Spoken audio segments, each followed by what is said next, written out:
We cannot ship.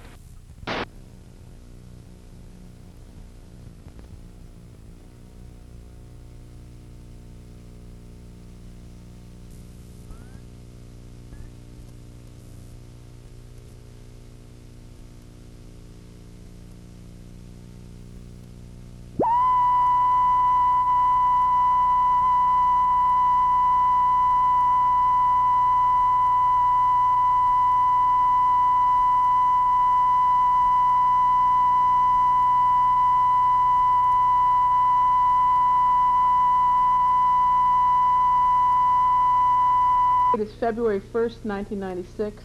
I am here with Leon Shear. The interview is being conducted by Margaret Kosovar in South Euclid, Ohio, the United States of America, and the interview will be conducted in English. Kosovar, my last name is spelled Kocevar, and I'm here today on February 1st, 1996 with Leon Shear. Could you please tell us your name and spell your last name? My name is Leon Shear. I spell my last name is S-Z-E-J-E-R. And in America, you spell your name? S-H-E-A-R. All right. And where were you born? Będzin, Poland. And how do you spell that city's name? Będzin is B-E-N-D-Z-I-N. And what is your birth date? February 15, 1927. How old are you today? I am 68. Can you tell us a little bit about your hometown where you were born? My hometown, Będzin, the Jewish population approximately was around 35 to 40,000 Jews living in the city of Będzin. Mostly of the city was strictly business people who had stores, and they traded goods from other cities. Was there just a strictly Jewish population in Będzin, or? In the area that we were, in the main city, yes, it was Poles. Poles lived there too, but the majority was in the center of the city was Jewish. Can you tell us what your father did for a living and what his name was? My father was a wholesale calf meat. He sold calf meats to the butcher shops. He had it slaughtered in the slaughterhouse, and he took orders before then, and then he distributed to the slaughterhouses there. And what was his name? Shear. And what was your relationship like with your father?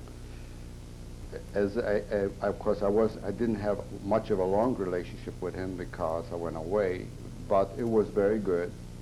He was very loving, and his main concern was to get a good education. Did your father have any special hobbies or anything he liked to do? Yes, he did. He had hobbies he took pictures, or he even made his own camera. He also, on the weekends, he was playing in the Musa. The Musa is a theater, a Jewish theater, and he was a comic. Was he good? I think he was good. Everybody was laughing. What was your mother's name? My mother's name was Blima Shear. Also, her name is spelled the same way as my father's. They were related somehow, where they were second or third cousins. And what type of a person was she? My mother was like, we were three of us. I had an older brother and a younger sister, but she watched out that we don't tease our sister because she had little pigtails and we always used to pull on her. So she was very, she watched us very much, but not to tease her that much. You said you had a brother. What was his name? My brother, his name is Shear, and he's 18 months older than I am. How was your relationship with your brother? Well, they never let me go with them because they used to play soccer and I wasn't much of an athlete. And so we were not really together a lot. He was much older than I. The 18 months was a lot of difference. So I had my own friends from school. And what was your sister's name? Hannah. My sister was, when the last I saw her, she was only about 10 years old.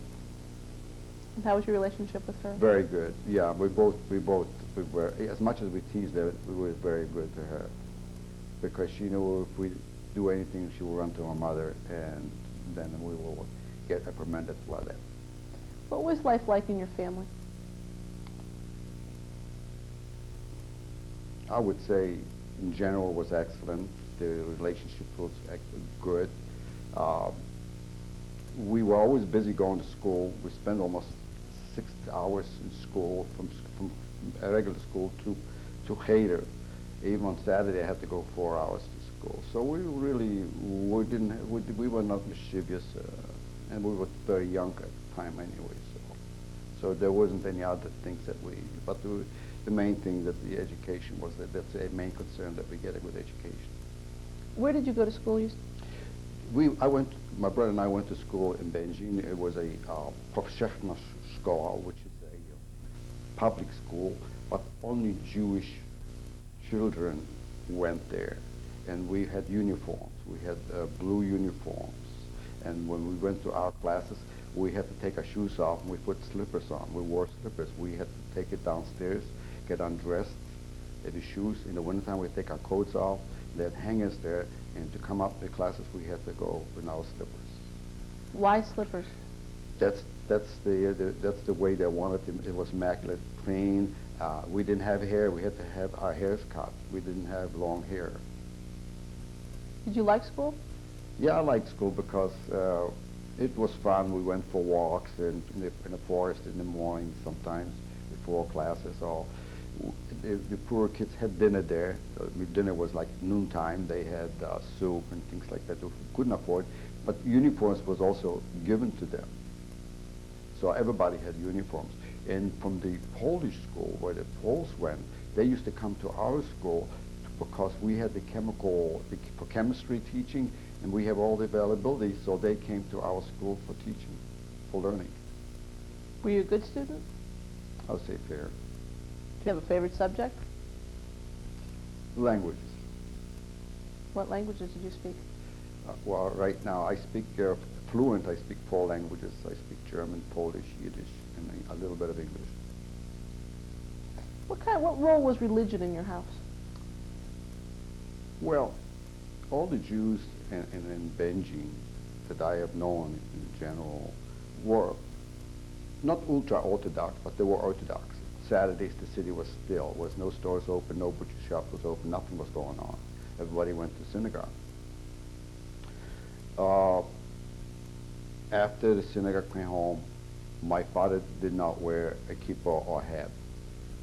But when we sat down to eat dinner, so we did wear a hat. My father did pray in the morning before eating breakfast or going away. So I would say it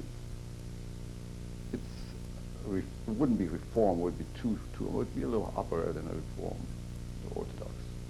Can you describe what a Friday night was like in your house?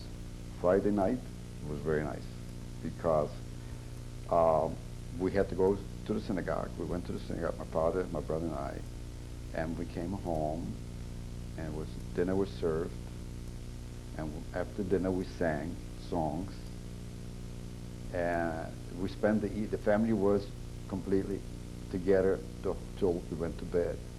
So it was really a family, very, very family oriented. It was very nice, extremely nice. What songs did you sing? Jewish songs. Do you remember any of them? Not really.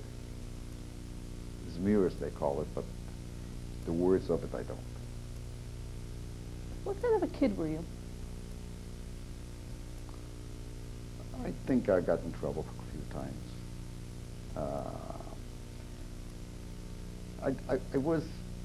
I wanted to be a leader all the time.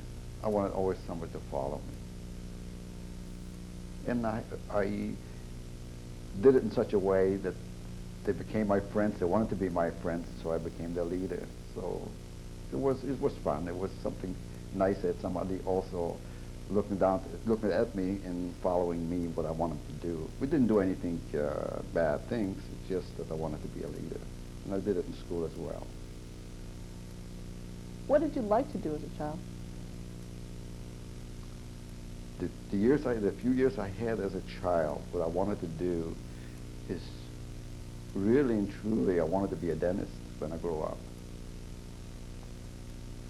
and unfortunately it didn't work out that way. But we didn't have any big plans for a longer future. We know that we would have to learn a profession or continue going to gymnasium. Is there any games you liked to play as a child? Or? I did not play games. I liked to watch games. My uncle played soccer professional. He didn't get paid for it, but they have a professional group, and I used to, Saturday, which we were not allowed to go there, but somehow my uncle managed to take us to see the soccer games. I used to love to see soccer. Soccer was our main sports there. The other ones, not so much as soccer. You never played soccer, or you just weren't Not good me, at it? no. or- My brother did, not me. I'm not good at any kind of sports, even today. You said you wanted to be a dentist. What about being a dentist did you think? Why I wanted to be a dentist? I think it was clean. The work is clean. You help people with their teeth, to take care of the teeth. In this thing, as a child, that's what I wanted to be. It seemed to me it was very interesting to look into something like that. My parents did not make any plans what I wanted to be at the time. They weren't No. concerned with it? No. Did you ever have any contact with other family members, cousins or uncles? Or? I had only on my father's side, the whole family lived in the city of Benji. One uncle had a boy and a girl. They all had, one had two boys. So we were in touch, cousins. Yeah, there was this was something that we had to come to our grandfather and grandmother's house. And in that part, I was a little shy. It might take me twice around the block to go in to visit them. Why? I was just shy. On that part, because my grandfather was a very big man, very strong voice, and I didn't like to be intimidated. So, but I did see him. I had to see him because my father found out I didn't see him. And we all the cousins came together. We visit each other. On Saturday after synagogue, we used to visit one uncle and aunt or another were there. So we spent most of us all the way to the evenings, and then we went home. But it was within walking distance. They were not that far apart. But you didn't see much of your mother's family? I have never known my mother's family. Although they maybe lived far away compared to at that time, but never did I met them. What were holidays like? All holidays was fun, simply because my father was a residentist, which is a Zionist. Jabotinsky was his idol, and they had their own place of worship, and all the children participated in that, and they always had a lunch like after the services. Or they had certain meetings they had after the synagogue, or someplace on Sunday they used to go there. So it was really a fun place to go there. It wasn't boring at all because we always had other kids from other families there. And the idea was like to bring us up with the idea of Jewishness and Zionism and Jabotinsky. Were you ever a member of any Zionist organizations? From the beginning, I was not as a like what my father wanted me to be. My brother was a Betar, which was a Zionist, and I was a Hanoah Hatziyim, which is a little bit the opposite of the Betar. But there was no problem with it. Why do you say you were the opposite of what your father wanted you to be? I didn't want to be a Betar. I didn't want to be following my father's footsteps as far as the organization. So it's a different organization. It was also Zionist, but nothing of that strong of a Zionism. Why didn't you want to follow your father's I just footsteps? wanted to be different. I had my own mind, nobody dictated to me of what I should do or not. I had there was no problem with that. Do you have one particular memory that sticks out in your mind from your childhood? Yeah, I had girls chasing me. Yes, we used to. We even as young as I was, I liked girls, and then they reversed it, and then it reversed itself. Then the girls chased after us. So one It girl was a that good sticks memory. out? Yes, it was. It was. It was. Is there one girl that sticks out in your mind? Yes, it was a girl there.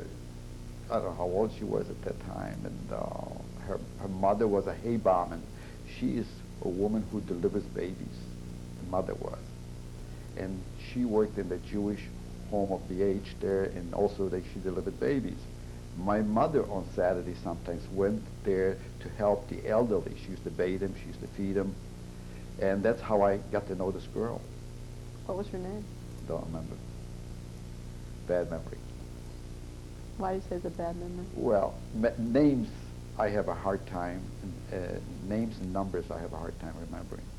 This goes back for way, way back. When you were growing up, did you ever hear of Adolf Hitler or know anything about him? I did not know of Adolf Hitler. I didn't even know about anything about Germany before the war. Even when in '39, in September 1st, when the war broke out, I didn't know much about that country. I didn't know anything. I knew the Jews were not liked in Poland. Even when I went to school before the war, we walked, several miles. We were throwing stones at us. So they were ganging up and things like that. So that part I adapt myself. That was my lifestyle. This is the way it was, and we couldn't correct that. But about Germany and Hitler, I didn't know. Who was throwing stones at you when The you were in Polish school? kids. Polish kids were throwing stones? Yeah, they called us dirty Jew. Parshiwy Żyd. As a child, what did you think about that? I just felt that they just don't like Jews. There was no. I never asked my parents why don't they like Jews. They just didn't like it, and I accepted it. They didn't like us. I had no one to go to fight because I was too young even to know what it's all about. But later on, as I grew older, there was going around that they said the Jews killed Jesus or Polish kids, and they drew blood from Matzi, and that's where the hate started. And I just let it go.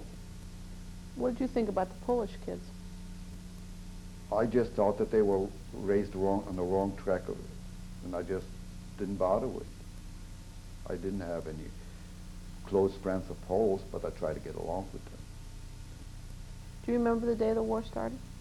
Oh yes, I do, very much so. Can you tell us about that day? September 1st.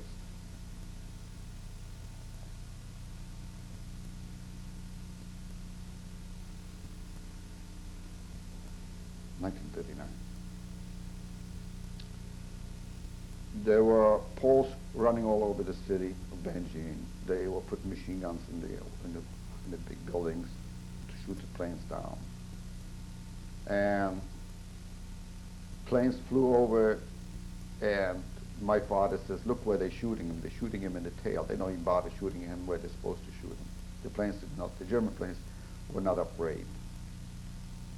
Then my father said, "We better pack up," because everybody was starting to run. And we ran as far as Zaleszyce in Poland, some small town. We walked. We didn't have enough in our other transportation. And my father bought a little buggy, a baby buggy, and he put some stuff there. And this is how we went to Zaleszyce. Then the Germans chased us back to get back.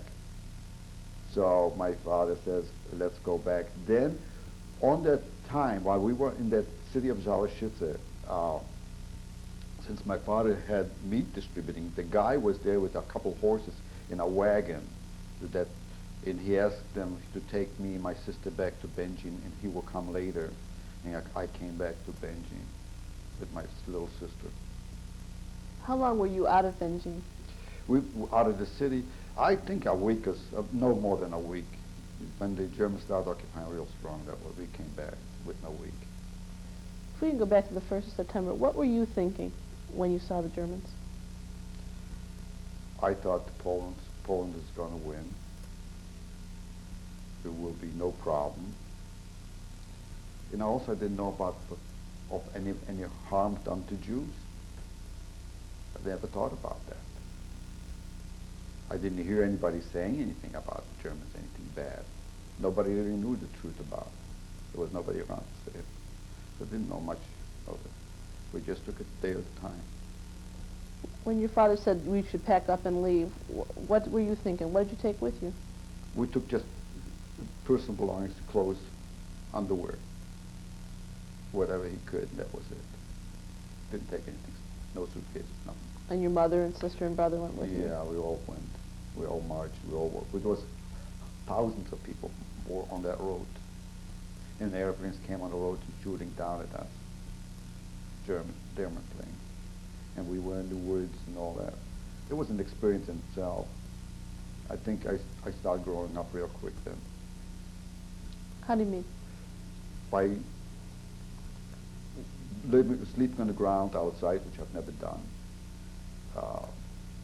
My father went to see where I can get some bread for us to feed us. There wasn't available. Or water. We didn't bathe.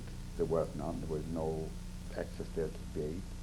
It was September. It wasn't warm anymore, so we couldn't go down anywhere to a lake to bathe. So,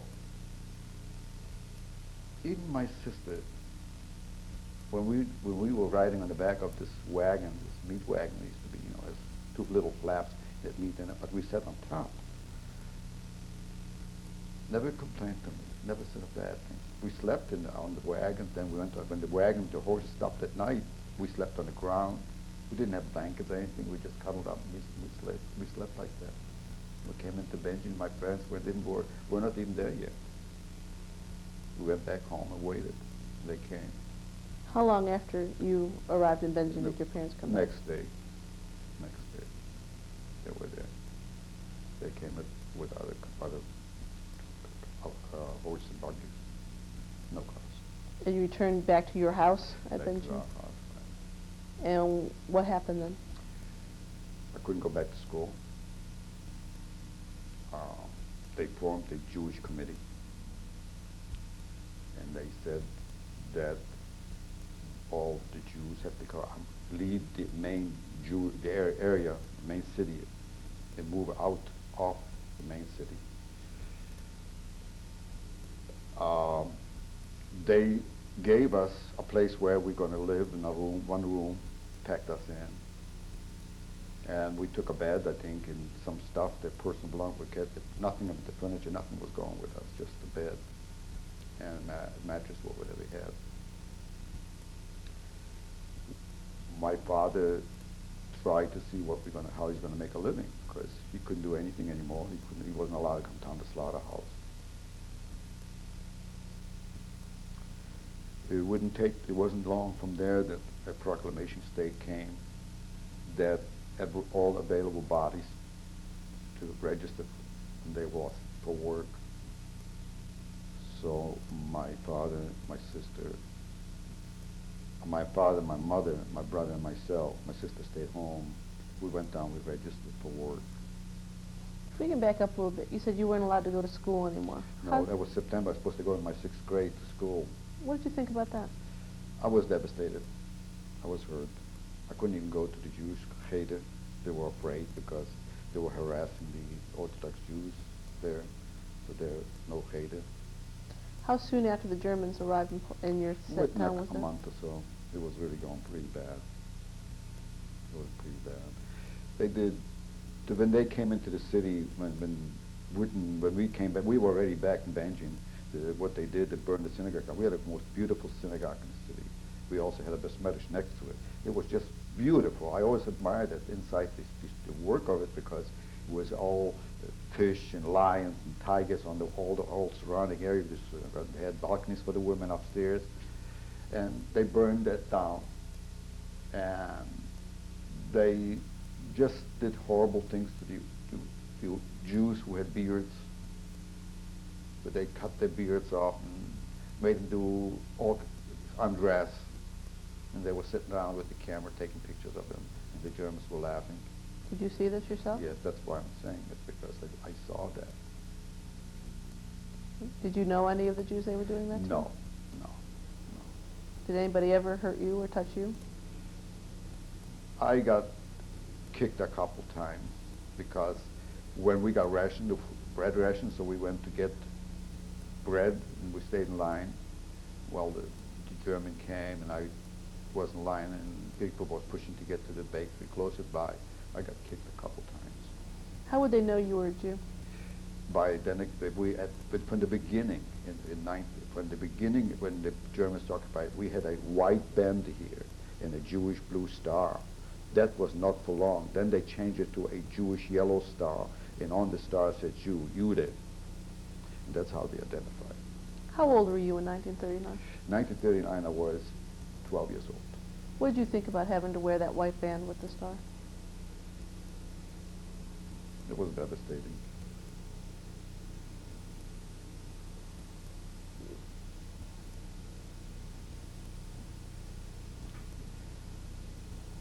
I wasn't a normal person anymore. I wasn't allowed to walk on the sidewalk. I didn't ask my parents why.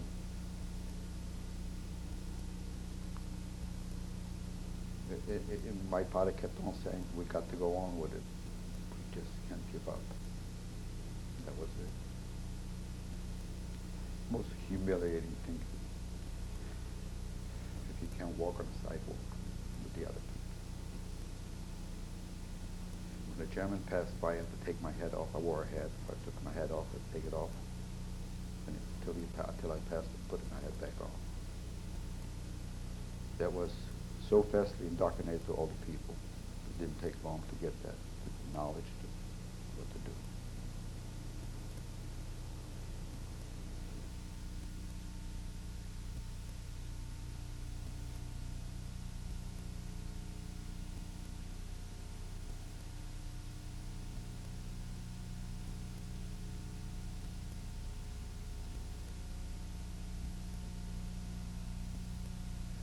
Okay, you were saying earlier that there was a point then when your family had to move. You had to leave your home and move to another place. Yes. Do you remember the number of the street or the street you moved to? Podzamcze 15, that's the street, the address of that place that they put us in. And how long after the Germans came in did you have to move? It wasn't very long. We was been probably about a month and a half or so. And you said you only took a few things with you. You didn't Yeah, take they any did not furniture. let us move furniture. No, that was not this. My knowledge, we did not. All we took is a bed and whatever we had, and the clothing that we had, the linens and sheets and things like that. The radios and everything was taken away. We had to not taken away. We had to deliver that to a certain area in Benji, and all the jewelry was had to be turned in. So only thing we could do is if a person moved furniture, but I did not see anybody really moving furniture, much of a furniture. It wasn't room. You know, they crowded in people, one family in a room, sometimes two families in a room. I mean, it was like a kitchen was 2 or 3 families were cooking out, someplace outside, something in the wintertime inside. It was just unreal. It was just unreal. But you know what? That wasn't the problem. We managed that. The problem was when we went outside that we couldn't walk in a certain area. There's a problem that we always would getting kicked and beaten and for no reason because we were Jews. And this is no choosing of our own who wants to be what. When you're born what you are, and that's what you are. You're not going to drain your blood out of your system and change your nationality or religion. Now you were moved into this house. Mm-hmm. What was this house like? You said some people had many families in a house. Did you? No, we had one small room that the bed was there, one bed was close to the window, and there was a small stove, and then most of us slept on the floor. And what did you do for food? For food, we had these. We got these cards. That wasn't in '39 yet. We had the ration cards, and that's why we had to go in line. Well, my father went to a bakery in line someplace. I stay in bakery, or my brother went someplace else on the line. So we had stuff that we can buy on the cards. And then you had to report for work. Oh yes. What was that like? When we went to report, there was already a Jewish committee there. It was already Jewish police. It was also a Jewish president. And we had to go to this particular place to sign up for work. My father and my brother was assigned to do some construction work, some cleaning the streets, whatever. It was, they didn't have the same job every day, and sometimes they didn't work together. My mother had a steady job. She worked in the kitchen. After you finished working, you had a card where you worked. You got my father worked in the kitchen, so he had soup and a slice of bread. After you work, you turn it in, you get that. I had a job. I worked there from the day one, since they took me in to work there. I worked for the Gestapo. That's Geheimpolizei. I worked for the Superpolizei. This is the German police. And because I was so small, I was not tall and I wasn't old. I was a little guy. And the assignment, and I was also with another boy there. The other boy, somehow they kept switching other ones. Somehow it wasn't the same boy with me from the beginning to the end till I left. It was always another boy. And our job was, we cleaned bicycles from the Superpolizei. When they went on the road, to use bicycles, and we shined shoes. And we, in the wintertime, we did make heat in the offices. There was no central heat, so they had a couple oven, they call it in German, which was out of ceramic. You heat it up, and the heat came there. We went for provision for the kitchen because at 12 o'clock, whoever was on duty ate dinner there, so they cooked there. There was dogs, camels. I took care of the dogs and cleaned the camels out. We shuffled different things. We helped in the kitchen with coal to have enough coal or clean the ashes out and stuff like that. And sometimes there were cells down there, and they always had people there in these cells. The cells was always filled. And when they emptied those cells, we went down, we cleaned that out. After nobody was there. I saw a little bit of torment going on. What happened to be in one of the offices where the Geheimpolizei was, the Gestapo. They were interrogating one person there, and I happened to just to do something there, whether I was cleaning the oven out or what. He put his hand between the door, and he kicked the door shut. Whether he wants some information from I don't know what happened. When I saw that, it just made me sick. I just hurried up real quick to get out because I didn't know what happened to that man. Did you ever know any of the names of the Gestapo officers that were there? I knew one particular person. He was a Superpolizei, and his name was Mitzke. How does that translate, the Schutzpolizei? How do you what is that translation? It's city police. City police. Yeah. His name was Mitzke. He was the most... See, the Gestapo and the Geheimpolizei did their terror there. They didn't go out in the street to advertise their work. Everything was done there. But the Superpolizei did the horrible things outside.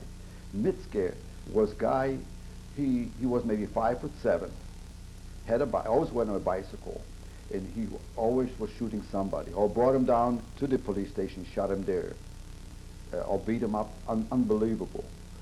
Even when he wasn't on duty, he used to come to the police in civilian clothes because they didn't live there. And just to go out and do some more horrors. And this man's name, I not good in names, but his name I can remember. Did you ever see him shoot someone? Or? Yeah, I was there because that's why when I saw him shooting in the yard, when we were in the yard working, he shot him. I don't know for what reason, but he shot him. And not always were Jews being interrogated. There were all kind of people. There were farmers who maybe slaughtered a cow or pig, and they were not supposed to do that. A Jew was walking around without a Jewish star. There were there people who did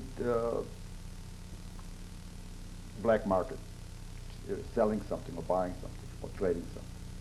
These are the people who were there. There was, I think this place that I worked at,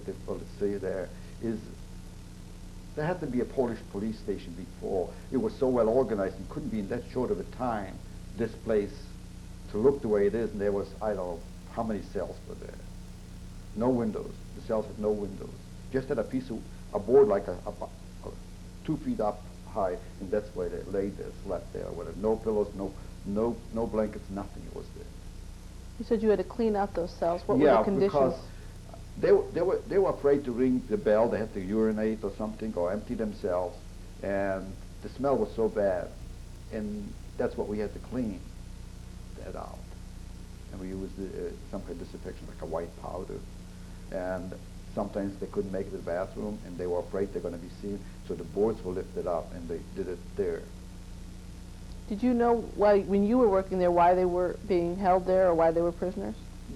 I had the assumption that they did black market. Because you see, they went up to be interrogating, and they said, I didn't do it, I didn't sell it, I'm not Jewish, or I'm Jewish. So but they had to come back. We were in the yard. We went most of the time with the yards. When they were taking them upstairs, they had to go through the yard. That's the way it was, how it was. The cell basement had to go out the yard and then go upstairs. I want to go back to Mishka for a second. You said you saw him shoot. Yes, Mitski, yeah. How many people do you think you saw him kill? In the time since I've been there, That you were working there? I would say a dozen. Unmerciful. He just picked them up from the street, picked them up from wherever they worked, brought them and shot him. And how he shot him, he just didn't shoot him to get. There were cement floor, cement ground. Over there on the side, there were they storage coal. So he opened that door and had him back up and shot him right there. So he fell in with the coal. Then we took it away. He didn't want to stay in the ground, I guess, in the middle of the yard.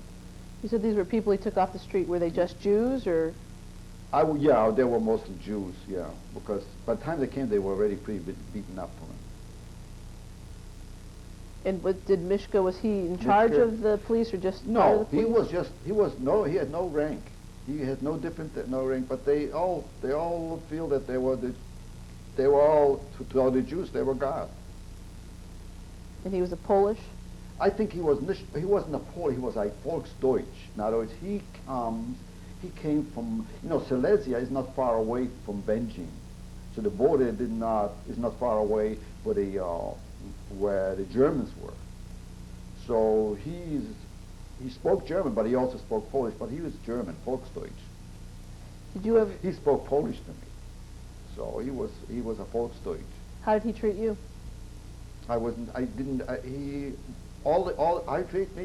He looked for that I didn't clean his bicycle well, or his shoes. And I've learned that his bicycle especially, I had to go over and make sure that it's spick and span. I got kicked a couple times because he insisted on that I would shine the shoes. When I shined the shoes, he wanted me to shine here, this part. The bottom part The of bottom, this part only, not the sole, but this part alone. I didn't know, but I found out quick as soon enough to do it, and I did it for everybody. At the time that you were working here, how long did you work at the? I worked there till 1942. And from when to when? From beginning of 40 to 42 February. Did you see anybody else shoot anybody other than Mishka? He was the only person that I actually saw shoot people there. I've seen people being maimed to such a point that they had to carry them out when they emptied the cells. They used to carry them in the trucks. A lot of them couldn't walk to the truck. They hauled the truck away. With the truck, they hauled them away. I didn't know where the trucks went. You didn't know where the truck was going to? No. And you said this was Jews and non-Jews alike? Non-Jews alike, right. What were you thinking when you saw him shoot those people? Scared. I didn't think much of my life. I didn't have a big plan for my future. I didn't know when he's going to shoot me. I was there 7 days a week. We were allowed to go all over the place, not just to get there. We had a pass that we could go anywhere. But to run away, I had nowhere to run away. Where am I going to run? Who wants me? I had all the opportunities to run away, but where? So I didn't, and I faced it every day. Some kids my age envied me that I worked for that, because I had a little bit I stole from the dogs when I was feeding, so I had some meat, and some of the kitchen someplace left over, and they didn't eat, they didn't want it, I had it. So as far as food, I didn't take any food from home. I always ate there, so they had the extra ration of food. You said there was always another boy with you, but it wasn't necessarily the same boy. Not the same boy with me. Why wasn't it the same boy? I don't know. I don't know where they shipped kids in there. I have no idea, because the Germans had, if they're critical about you not doing the job, they're not going to get another boy. They're going to straighten you out one way or the other. So I don't know. The last boy who was with me was named Shear, not Shear, Shear. And he was born in Auschwitz. I didn't know nothing about that. He was there. When you say he was born in Auschwitz? He was born in Auschwitz. They must have, what I could think is when, right after the war, when the Germans occupied, they chased the Jews out of Auschwitz and sent them to different cities. And he was there. So when you say Auschwitz, do you mean the city around The it? city of Auschwitz. The city of Auschwitz. Auschwitz. Which is located in Poland. It's Poland, yeah. Not far away. Auschwitz, the city of Auschwitz to Benjin, I would say within an hour drive. It wasn't that far away. It was pretty close. And you said at this point then you were living in a ghetto. Yes.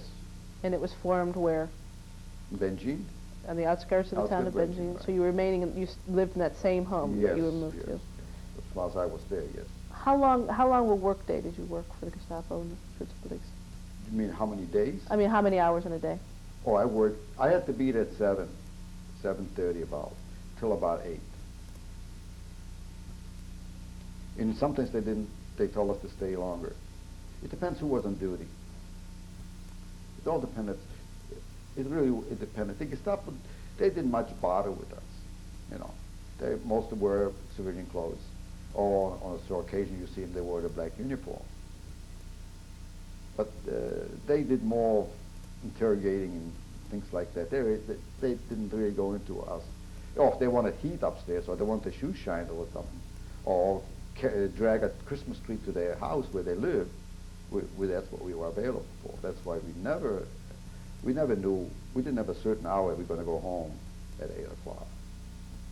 You said you dragged Christmas trees to their house. Yeah, when they went to go, they took us with us, went there, and the Poles were selling Christmas trees, and he picked a Christmas tree, or he bought, whatever, and we took that Christmas tree, and I dragged it with me on my shoulders where he lived and delivered that. Other than Mishka, how did other people treat you? Just like dirt. They didn't kick me, they didn't beat me, but I had to move away. When they walked, I had to move far away from this site. So they spit or something. You said that some boys were jealous or wanted that job. Yeah, when I came back home, there was ganging up what happened, what you doing, and he said, "You lucky, you got this and your bread, and you and we got some money for that work. Yes, I think I got a couple marks or zlotys. From the beginning it was zlotys, then I think it was marks, and so I got paid. My father got paid, my mother got paid, my brother got paid. Yes. Did you think you were lucky to have that job? I couldn't do anything else. Wouldn't qualify to do anything else. And I'd rather do it there and take the abuse than not be able to do heavy work there, then stay home. So and this way helped my parents out, also with the food and a few extra cents that I made. And you said your sister stayed home. She didn't work. Stayed home all the time. And your father and brother were working various things. But my brother was sent away in 1941. Where was he sent? He worked to our work camp. not far away, but he didn't come home. So, and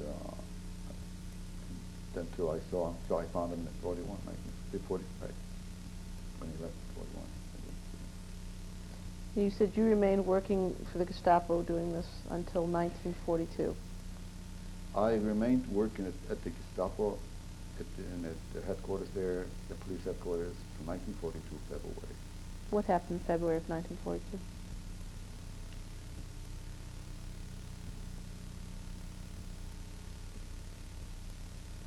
I was in the yard. I did some work there, but I was sweeping the yard, but I was there because it was nothing unusual. A truck backs into the yard, and the people from the cellars come up. When they were loading the trucks, the one German there says, "Do you Jew get on the truck?" He knew I was working there, but I didn't. What am I going to say? I work here and I don't want to go. I went on the truck. Do you know the German's name who said that to you? No. These people with the trucks didn't come. The same people came. There's always new people came with trucks to pick up these people. I was put on the truck. The truck was an open bed truck, but it was covered with waterproofing things. You know, I don't know what they call that. That was covered. And when the truck pulled out, there was Gestapo in a car in the back of the truck with guns, and they followed us. What were you thinking when he said get on the truck? I'm going to prison with them wherever they go. Did you know why he told you to get on that truck? No. Just do you this, I guess, because I'm a Jew. And you didn't know where it was going? No. Do you know who was on the truck with you? Not the people, no. They were so beaten up, so mutilated. But they were not all Jews. And when that truck was traveling, what were you thinking? I'm going to prison. How were you feeling? How was I feeling? First of all, I wasn't scared. I was not scared. I said, whatever happens to them, it's going to happen to me. And I was saying, hey, they're not all Jews, so it's not that bad. So we drove. Within an hour or so, we arrived into Auschwitz. 1942. Never saw my parents. Never saw my sister. My brother was gone already. When we arrived, they told us to get off the truck, and we stayed there. The truck drove away, but there was a lot of paperwork that came with the truck. They had the car had the paperwork, and turned it over to the other people there, and the paperwork wasn't because of me. I didn't have no paperwork there. These were some political prisoners, some people who violated their laws. These were the papers. They were sentenced there to be there. We stayed there several hours. Where did you stay? Lager Auschwitz 1. Were you inside, outside? Inside, not inside the building, outside on an area outside. As we arrived inside the gate, we stayed there. Did you know where you were at? No, I didn't know what that is. I thought it was a prison. Francis. Had you ever heard of the camp at Auschwitz? No. I know of Auschwitz, the city, because the boy was born there, but I didn't know nothing about that. No. Okay, so you stayed there for several hours. Several you were outdoors. Hours. And then they marched us to the Sonne. The Sonne is where you bathe. So we came into this big area. They told us to strip all our clothes, everything. They cut their hair, completely zero. And people who had hair under their armpits everywhere, they were shaved. They had tattooed numbers. My number is 72,150. And we, after that, after we were bathed, we got clothing. We got shoes, with the bottom shoes was wood, but the top of the shoes was leather. And we were when we arrived there, the blockheads that came out, the guys in charge of that area, and told us that we are going to be here. This is the first bell. It means that we have to get up. The second bell, we have to go out of Appellplatz. And then we get the coffee in the morning, and dinner we get soup. We got a ball. The ball is a big metal ball, but red outside. It's a red enamel. No forks, no knives, no spoons. Not that you need it. And at night we got the bread ration. They call it pica, piece of bread, piece of pica. I wasn't there long because we were quarantined there for about 2 weeks. When you say quarantine, how do you mean? We didn't work. We just did all the rituals in the morning, get up, appel, dinner, 12 o'clock, appel, evening, appel. Or they made us do a different kind of walking around, running around, chasing us around. But we didn't work. Did you stay with the people that you had come in to Auschwitz? Them with? and more, hundreds more, a lot more. We already mangled together. So, but when we got dressed, we were the Zona, when we got dressed, we were getting pieces of cloth. The white was sewn up. It was written with a dull pencil, the number. I had a red triangle go facing down and a yellow triangle facing up. It became a Jewish star. A red triangle, some of them got red triangle, the guys were with me. He is a political prisoner. That's a red triangle going down. There was green triangles. I don't know what that is. And these three triangles I got to know very well later on. The red, the green, and the Jewish. What was your first night in Auschwitz like? I thought about home. I taught my parents what they thought about me, what happened, because nobody had any idea what happened. That's all I thought about. Nothing. The food wasn't my problem. There was I couldn't just the thought of my parents. What happened to him? Where is he? And then I thought about how are they going to inquire about my going away? Who are they going to talk to? Nobody had any knowledge. No one's going to dare go to the German police and say, where is this boy who worked here? It was pretty hard.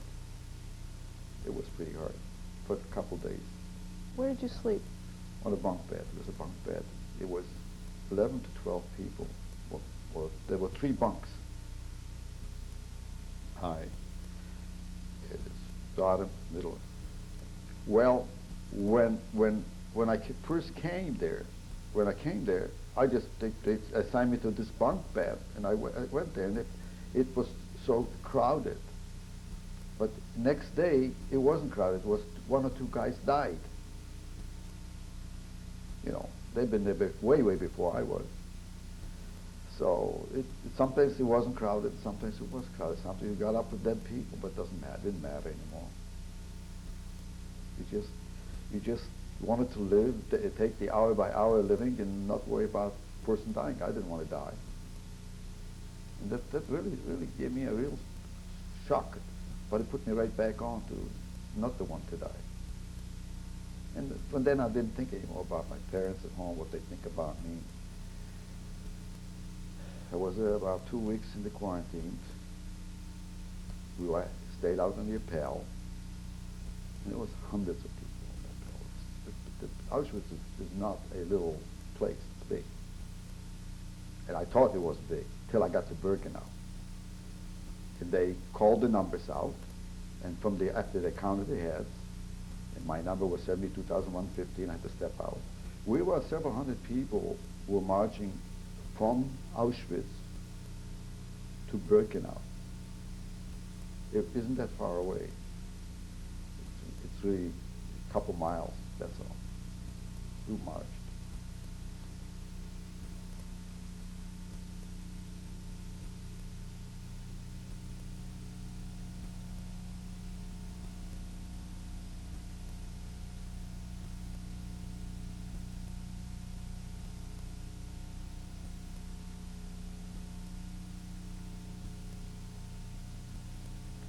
All right, so they called your number and you were taken to Birkenau. We marched toward Birkenau. while we were marching, I saw this huge guardhouse, huge guard out of brick. Before you come into Birkenau, you can see it. And I was walking the main highway, and as I was marching door, I saw A with two gates over there. It was locked. There were people there in that A lager. Then it was B lager. There were people there too, whether they were inmates or they worked there. I just didn't pay attention to it. And then we had a C building that was built, finished, but nobody was there. Then there's an area, a street, a wide street, which I found out later that street takes it to the other crematorium, but they didn't know where the street takes you there till later on. Then we got into D lager. The gate opened up. D lager was a horrendous big, it was very large. To my estimation, it had to be at least 60 barracks total. It was 30 barracks because the latrine was on 29 barrack, the last one, on the one side. And so it had to be approximately 60 barracks, 30 barracks on each side. As we marched in, the Block Elster came and the Lager Elster came. The Lager Elster wore a black hat and a black jacket, short, and striped pants, blue and that dark white or whatever. He had a black armband and it says Lager Elster. The Block Elster had a striped jacket, striped pants, striped hat, red band, and it says Block 14. We were assigned to Block 14. Not what the whole group came with us. When the numbers were called again, we were assigned to Block 14. And the Block Elster took us to Block 14. When before we went into Block 14, they assigned us our bunk bed. And they told us that we are going to work tomorrow. By the first bell, we have to get up. The second bell, we have to be outside the bell, and then we're going to march, go to work.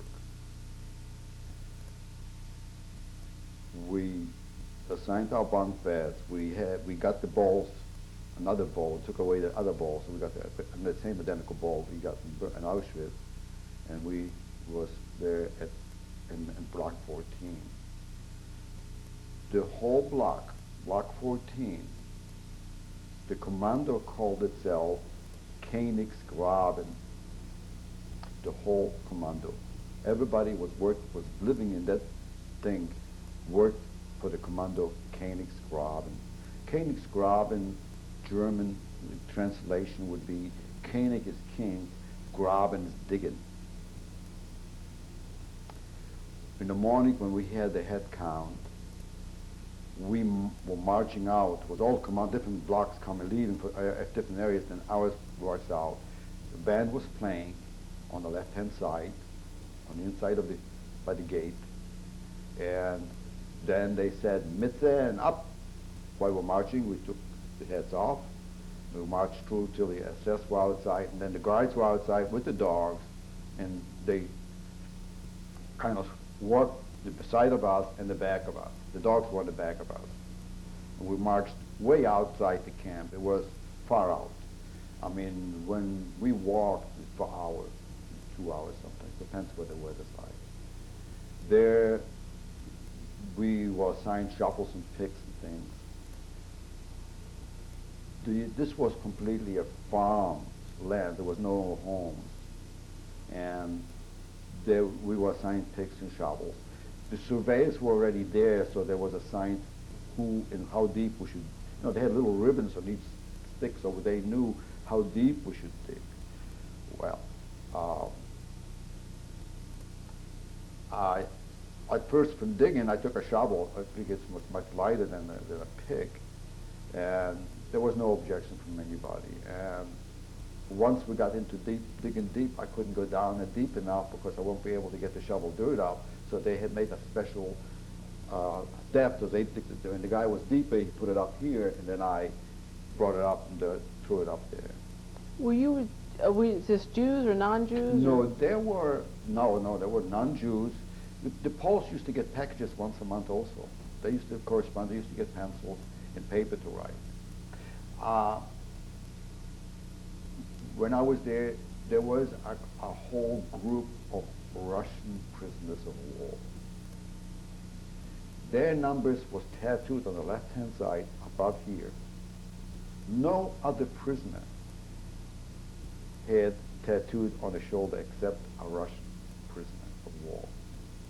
The Poles were on the left arm. Everybody did. The Germans, everybody had the numbers tattooed. But they always worked together. They were not split up like one Russian here, one Russian there. They were excellent workers. As far as manual work, they were fantastic. And around noontime, we were called to eat dinner. So the soup came, and we lined outside, and there was a big barn, huge barn. Hundreds and hundreds of people could go in it, and it still had a lot of room left. It was tremendously big. And once you go out, then you get your bowl, and you get your plate of soup, and you go inside. And you ate your soup, and you sat, whether you talked someplace to somebody or you didn't. That's the way we were. We were like the cows on pasture. Now they're sitting down, regraduating. And we waited for the bell to ring again to go outside and to get the tools back, the shovels and things like that. And went back to work. What was the food like? There was bowls, a ladle of soup. It was like at noontime. There was nothing really in there. They called it mole-reeben soup. There was some kind of a big vegetable thing. They cook it, it became really mushy. There was nothing there. It's like soup, and there was nothing there. Absolutely nothing. It was warm though. The one thing it did, it was warm a little bit. And at night, you get your ration at night at home, before going to sleep. You get coffee and you pica, your bread. That was the food, 7 days a week. Did you ever do anything to add to the amount of food you had? Yes, I did. While I worked for so long there, so many months, I have seen the Russian eating something, chewing on something. But I didn't see him break a piece of bread. I was very curious. But I never caught him to see what they were eating. All I see, they put it in their mouth and they chew on it. When I came back, there was somebody I knew of. He was a druggist. So I questioned, I said, what could they be eating that maybe I could eat? So he told me maybe there were roots. They're chewing on roots. There has very good minerals there that you could eat, Then he came out and he says, I think I know what they're eating. See if they eat any kind of snakes or something like that. Keep an eye on it and you see. If they put it in like that, they're having something like a snake. And it couldn't be a big snake because they would have to fight themselves to eat it. But every one of them ate. They were all busy eating while they were digging. So on the next day or whatever it was, I went back and I really watched. I wanted to see from the beginning. And what they ate was night crawlers. They were extremely filling. If you eat 50, 60, 100 of them, you are not hungry. Your stomach is really filled. Plus, you have this great nourishment that they have. So it was just a blessing that I did not hesitate to eat that. The only thing I couldn't eat, when we got back to camp, they cannibalized. When a person dies, they have to leave it outside at the side of the barrack till they count it and the numbers written down. They used to cut from the rear end. They used to scrape the meat and ate the bodies. They cannibalized. After what they cannibalized, they did that. I couldn't do that anymore. So, also I didn't do nice things while I was there. I used to go around sometimes in the other barracks, and I saw wicked prisoners. I used to take my wet clothes and took their clothes off. Even if I had to beat them up, I took it. Even if I had to take the shoes away, I took it. Were dry. He was waiting to be picked up and sent him out to the gas chamber. I mean, he's not moving, he's not going anywhere.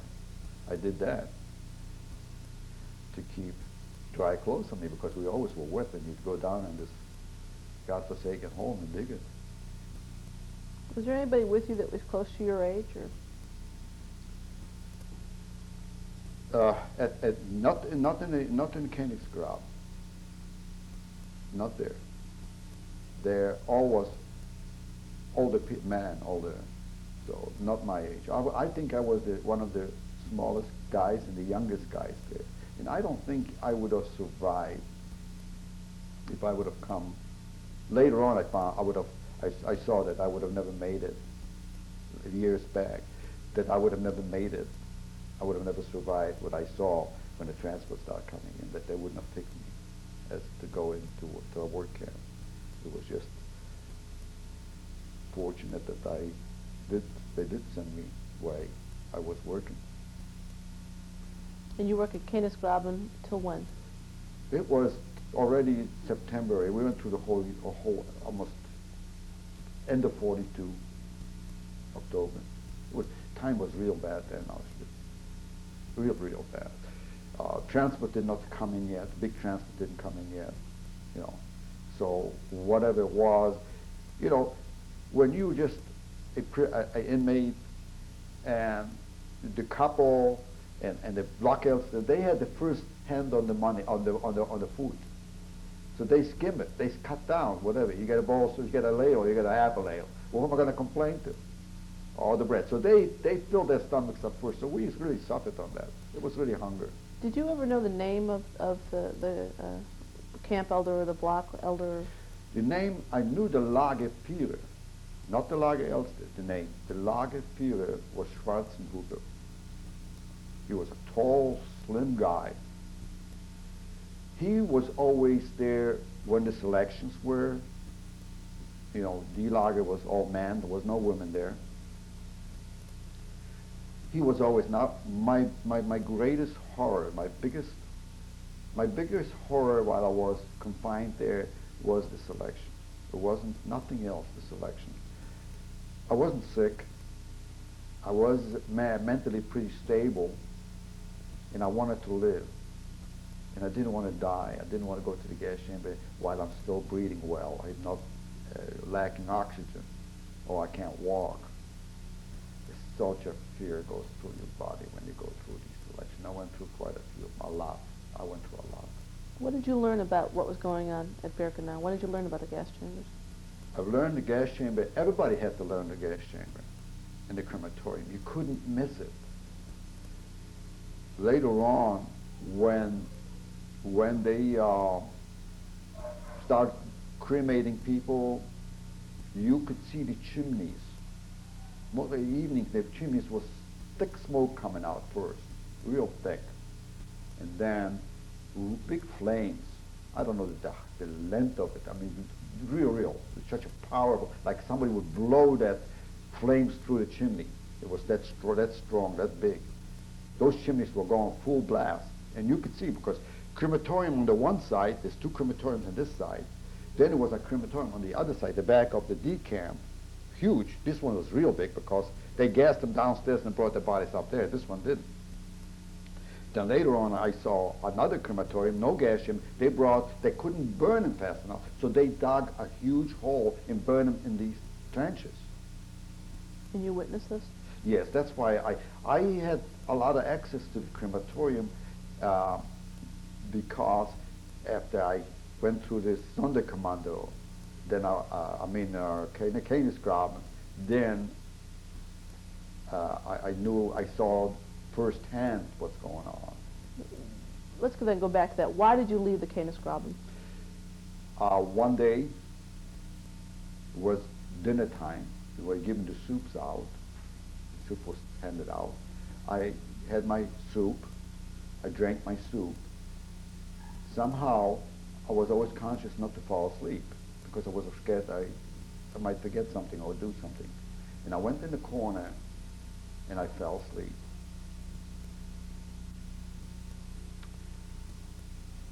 I didn't hear the whistle. There was a whistle when you had to come outside to count it. And when I woke up, I saw everybody was outside already, and everybody's staying in line, counting it, and here I am. Here I'm walking out. When they saw me, the couple DSS came, and I got a beating of my life. I don't remember how I got back to camp, whether they dragged me or I had no idea how I got back to camp. It was a long, and I don't think the other prisoners could carry me because the roads were, it wasn't a real highway, it was mud. And when I got at the gate, I did see Schwarzenhuber, the Lagerführer. He came out. They reported to him that I tried to run away. Since it was in the evening, they couldn't process me or what they're going to do with me or whether they're going to shoot me or gas me.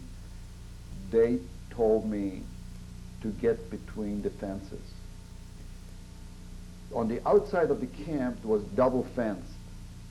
It's about 3 to 4 feet apart, these fences, but they were electric fences. I stayed there all night. I told myself, I checked myself if I'm not having any bones broken because that would be the end. And I wasn't. I was cold, but and it didn't bother me. It was like numb. Really, my body didn't ache. I didn't feel any more hurt. In the morning when all the commandos went to work, I was still in between the fences. When all they left, they called me, my number out. A block else, I remember the block of that, took me to Strafkommando. Strafkommando was a block in itself that people who did something wrong, not a lot bad wrong, but whether they caught doing something, beating somebody among themselves or stealing something, got there. I was giving under my number a red little strap of cloth, red cloth, about 3 inches long, maybe 1.5 inches wide, thick, was sewed onto me. Then I got a round red circle here, underneath the red here, and also on my back. That circle states that I tried to run away or ran away or whatever they stated. And I was there. I thought it was bad at Königsgraben. I've never personally witnessed horrors what went through me, what they did to me while I was there. What did they do to you?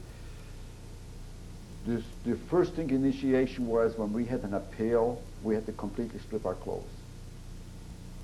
Fold it neatly, put it down. But I was warned from other inmates not to rush to get dressed because I will tear it and then they will say that you did sabotage.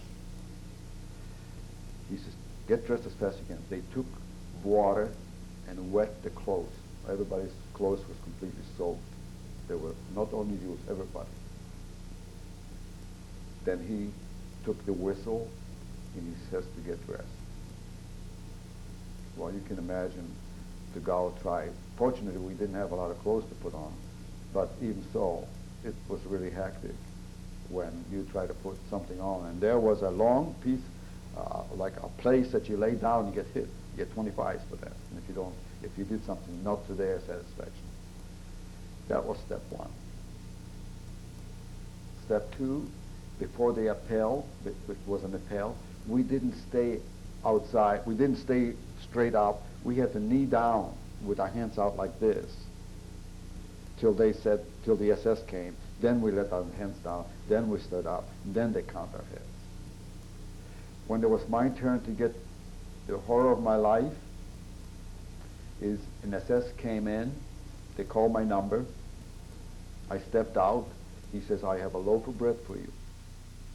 and you're going to get that loaf of bread, and you have to eat that whole loaf of bread. I didn't answer him. I looked. A rope came down from the beam. They tied my hands in the back way. Two inmates pulled the rope till my toes were barely on the ground. Then they put like a piece of wooden block or something. It was a circle about a foot high. They made me get up on there. Then they pulled the rope more.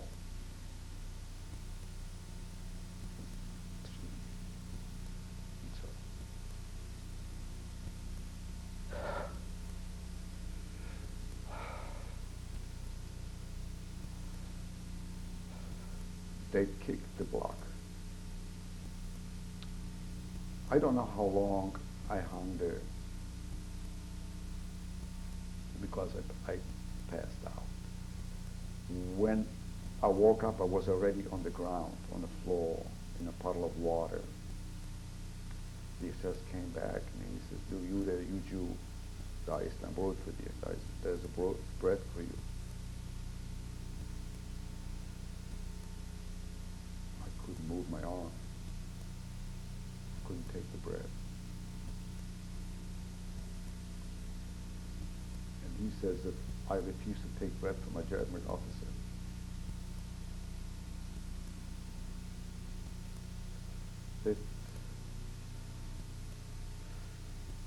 They did so horrible things. Then I was thrown in the bunk bed. The people who were with me, they were so compassionate, more so than the inmates in the other one. They massaged my chest, they massaged my shoulders, because I have to be capable to do next day do some work. And they covered a lot of stuff. I wasn't there too long, but it was for me a lifetime. Hanging by hand, I really can't describe the hurt. My chest felt like the little rib cage was going to tear right off of me. My arms and shoulders was completely numbing. I couldn't move my hands. I would have gotten the bread. I would have tried it. I tried to snake to the bread. I wouldn't doubt if he was going to give it to me. I don't know. But it was there. They were so compassionate to me. And I was the youngest kid there. I was a little boy, 14.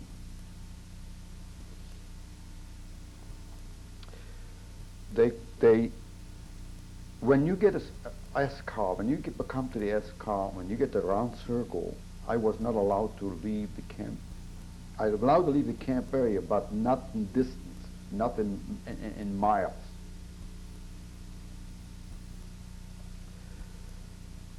So when my number an appeal came and said 72,115, I knew something was going to happen where they're going to hang me.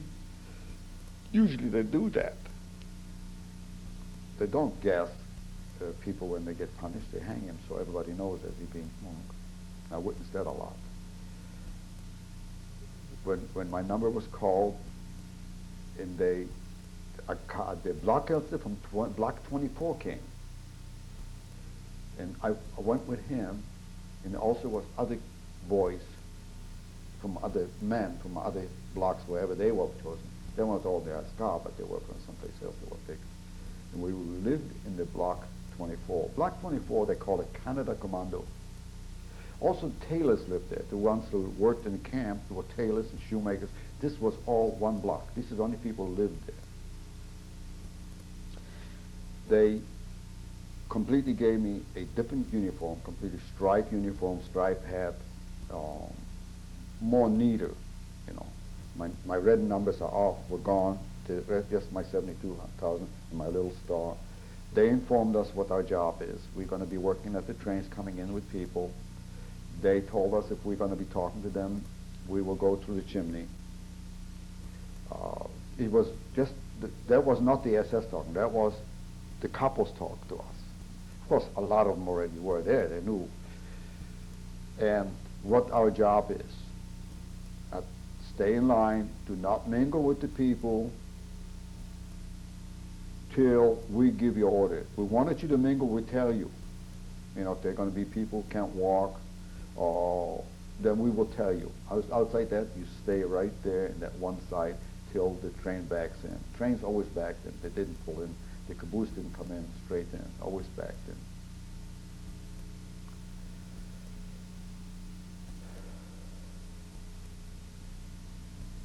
I met a boy there who was my age. I don't know his name. I don't remember his number. But I know his face.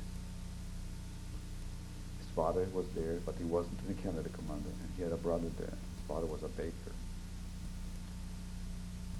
He and I was very good friends there.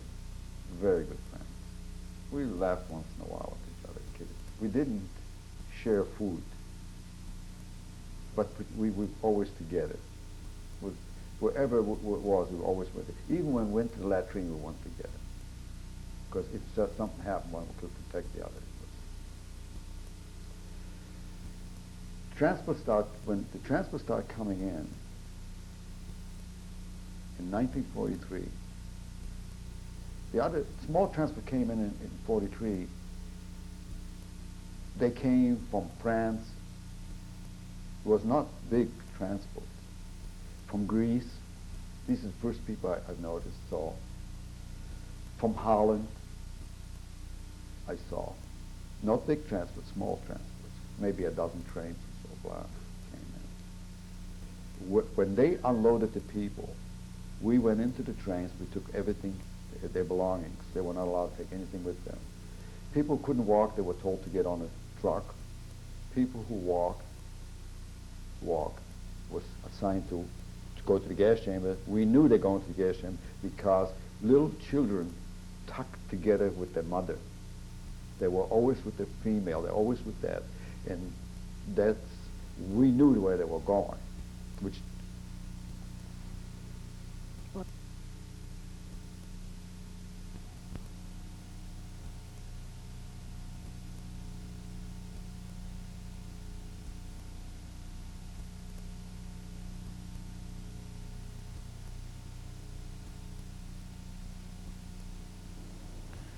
All right, when the people were taken off the trains, then you would... They were sorting them out. They took the women separate, men separate, and people who they felt wasn't capable to work, they had them walking already.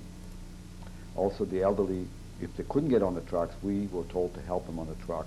We also sometimes found dead people on the trains, especially when the French train came or the Greek. Somebody must have shot through the train because they were shot through the doors. They were dead. They were shot. People didn't die a natural death. They were shot. So we helped that out. We sort that out. And until today, it hasn't raced out my mind that little kids stuck to their mother. If the mother would have pushed the child away, which I don't know which mother would, because they didn't know where they were going. If they did, they still. They would have survived. I don't know if they would survive the horrors, but they would survive temporarily. They wouldn't have died. There was a SS man who drove a motorcycle.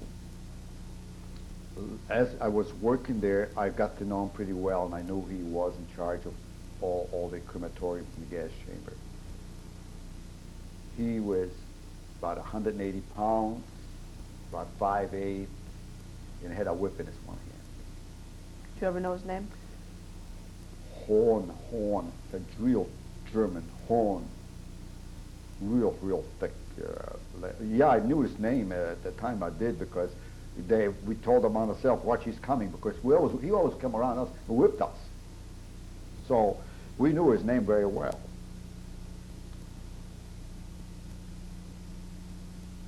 When this incident happened one time, and it hasn't raced also out my mind. French people came from France.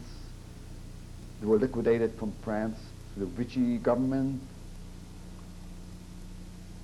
When I worked in the Canada Commando already then, we had good communications with other inmates from the Sonde Commando. They were also not allowed to. They were not allowed to leave the block once they come back, because they were not allowed to mingle with the other inmates ever. They were enclosed. There was a French woman, I don't know who she was, a girl, and they had told her to undress. The SS wanted her undressed, and she refused, and she was going for his gun, and she was shot. And they talked about that. In 1943, August or September, it was very warm, very hot day. We knew when transport came in hours before. We came to the railroad there where the embarkment was.